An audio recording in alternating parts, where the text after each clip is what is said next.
should talk about some of the other stuff that's going on. The Rigondeaux-Lomachenko fight this weekend is the perfect end, I think, to the year in boxing, because here's like Rigondeaux, who we thought would never get in against a good fighter because no one would ever want to fight him because he's just so skillful, and Lomachenko, who is clearly a superstar. And I think Bob Arum says it's the first time in history that two double gold medalists at the Olympics have fought each other in a title fight, which in and of itself is remarkable. It is, and so we should be looking ahead forward to this. Yeah, this should be probably, it should be the biggest fight of the year. Well, it's been a stellar year for. It's probably been one of the best years of boxing I can remember. You know, from the start we had James DeGale versus Badu Jack, we had Frampton Santa Cruz, and it just continued on. You know, like even going like. There's been other fights, I'm probably forgetting a lot. Klitschko, Joshua. Yeah, Golovkin, Canelo, and so on and so forth. You know, there's been a lot of fights, and this is up there with any of them. I'm not sure if it will live up to the action in the ring because two highly skilled guys. Yeah. They might cancel each other out a little bit, and they're still very much. I don't know about these two guys. They can fight in any style they want. They can be aggressive or they can be boxers, but. I think it will be a highly skilled fight, and I think this is a fight for the pure boxing fans, you know, like the real fight fans.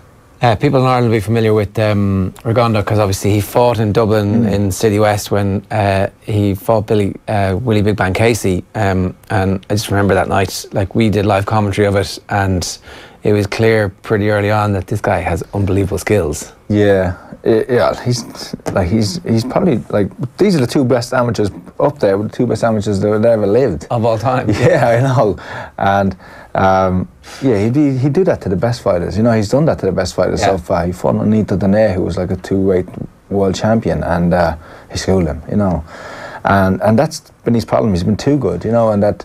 Everybody says it's been boring. He's in that kind of who needs him club. Not that it's not boring. Like, I don't think he is boring, because you look at, like, for me, I just enjoy watching him because it's sensational, the stuff he does. Now, it might be, like, he's not a Golovkin where he's going to be coming in all action. He stands back and he's slick. And when you're talking about plotting fights, like, he just seems to have, like, five steps ahead of everybody. Exactly, yeah. It's like, I'm going to have a body punch here, I'm going to wait. And then I have another body punch, and then when your man thinks I'm not going to do it again, I'm just going to have a third one and fight's over. Same thing with Lomachenko. You can say the same thing about both of these guys. The biggest difference between them now is the weight. You know, Rigondeaux, to make this fight, he's really been pushing for the big social media campaign. Yeah. Just explain the weight to us, will you? Because so it's super bantam against Rigondeaux. He's generally fights at super bantamweight. He's moving up to super feather, which was different.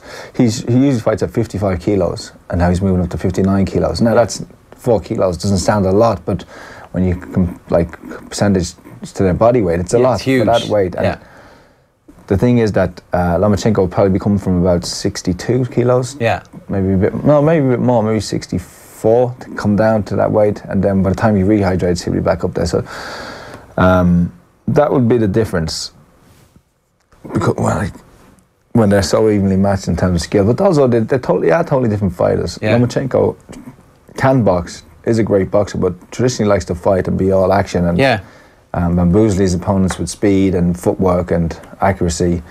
Where Rigondeaux is an aggressive counterpuncher, but he's more or less a classic boxer where he's slick, he sits back and he's a southpaw, and he uses long range punching. But it's a great fight, and it's been a great year for boxing, and this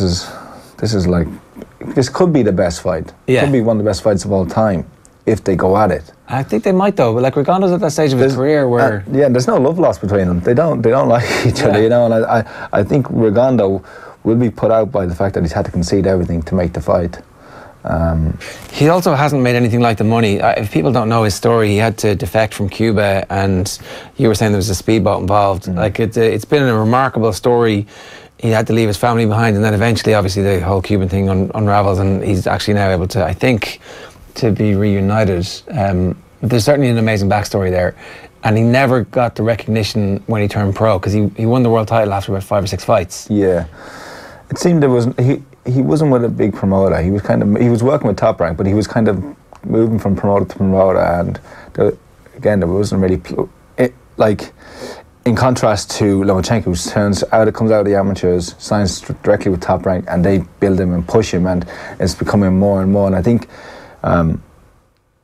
more so on the social media side, you know, some of the clips and videos they show release of Lomachenko training, they're sensational. Just little things and exercises and drills he does to make him. Yeah, just to give him some exposure and just to show people how talented this guy is. And he was actually video of him the other day. He was playing a game of tennis with himself. I don't know if you saw that. No. He was batting the ball up, sprinting around to the other side of the court, hitting the ball back, sprinting around to the other side, hitting the ball back. Like sensational stuff. Yeah, you know? yeah. He had a video where he threw a lot of coins up in the air and he caught each one individually before they fell. Right. Okay. Like he's just like genetically, naturally gifted guy. Both of these are. Yeah. But they also had the schooling as well of years of discipline, and they've come from great amateur backgrounds, great amateur programs. Yeah. So all the ingredients could be the best fight of the year. Make sure you get up and watch this. Yeah, I definitely want to get up, stay up for. On the undercard of that, Michael Conlan's fighting again. That's just what Conlan has to do. He has to just keep fighting these fights every 3-4 months and make sure that he's picking stuff up along the way as opposed to just cruising through them. Yeah, and learning in the gym and from sparring, and they will have to start stepping things up a little bit more for a guy of his skill level and pedigree. I would have liked to see him move a bit faster, you know, against better opposition. But they're taking their time with him, which you can't argue. You know, Top Rank have the best track record of bringing guys along, and generally they match their guys hard. They want you to prove it to them almost sometimes. So hopefully they don't do calls where they give him easy fights and all of a sudden throw him in the deep end, you know. But on paper this is his best opponent. But when you look at his record with a bit deeper, you can see that anybody he's fought. Molina's fought with a winning record, they've lost, so he's lost 2.